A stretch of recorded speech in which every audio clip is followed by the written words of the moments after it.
Does this happen to you? One of your clients is making progress, where they're kind of struggling with the ups and downs, whether it's with their weight or in general letting go of certain behaviors. And it's making you nervous about actually how to support them. So I'm wondering if this is happening to you. But I gotta be honest with you, that is actually part of what the in the trenches work as non-diet professionals is and what it looks like.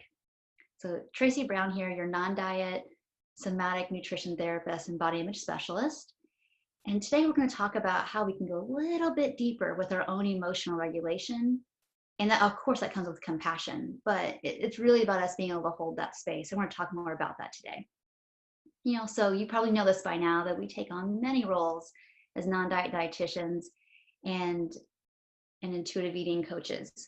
And so one of the most important things we can do is remember that if we can hold that stance of non-judgmental positive regard, we are doing them so much of a service.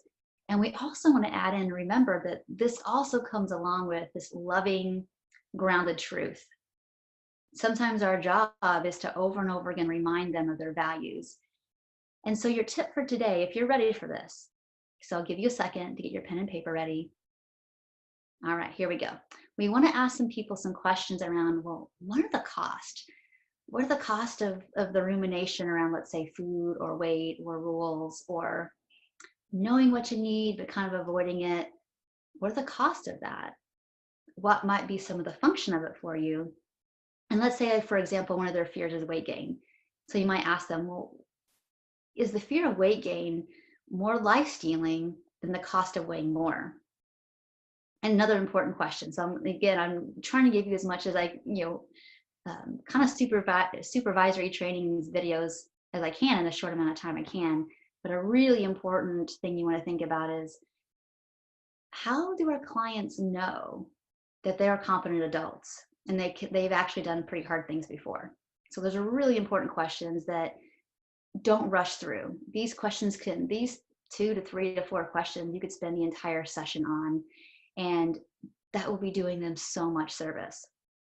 So if you've ever watched or worked through my case study series or any of my videos, you can see that I get pretty on fire with my clients and for them about how the eating disorder, it's super entrenched and it's reinforced by generations of shame and the struggle with loss of identity around food and body and themselves. And one of the best things we can do is make sure that our systems are regulated for being able to have capacity for however they show up in their pain, their grief, their rage.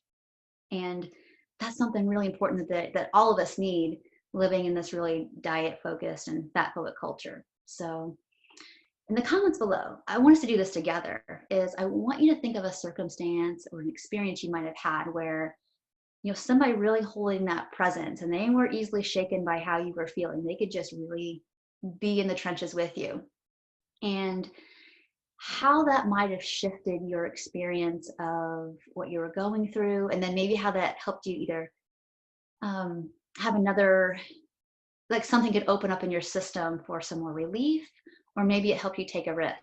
So I'd love to see your comments below. I'm going to put some of my own down below too about how some really important experiences kind of shaped me.